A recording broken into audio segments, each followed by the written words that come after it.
আজকে বৃহস্পতিবার, আমি আজকে ব্যস্ত থাকার কারণে ট্রেড নিতে পারিনি। তো আজকে আমি যখন ভিডিওটা করছি তখন আমি লালবাগ হসপিটালে বসে আছি। আজকে আমার বউয়ের বাচ্চা হয়েছে, সেই কারণে সেখানেই আছি। এখন মোটামুটি রাত 7:40 বাজে। তো আমি একটা 3টের দিকে ছোট্ট একটা স্ক্যাল্পিং করেছিলাম, জাস্ট 14 পয়েন্ট ক্যাচ করেছিলাম। শুধুমাত্র 14 পয়েন্ট ক্যাচ করেছিলাম, যেখানে আমার প্রফিট হয়েছিল 1000 টাকা। তো কালকে আমি ব্যস্ত থাকবো, শুক্রবার, কালকে ট্রেড নিতে পারবো না।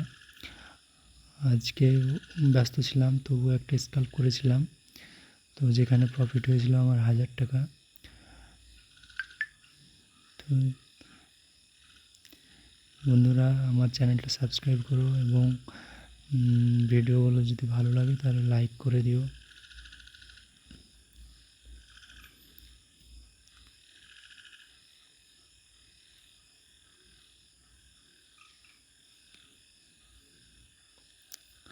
আমি ট্রেড করি শেয়ার.মার্কেটে, যেখানে আমার ব্রোকারেজ ফ্রি, যেখানে আমার কোনো ব্রোকার লাগে না, ব্রোকার চার্জ লাগে না।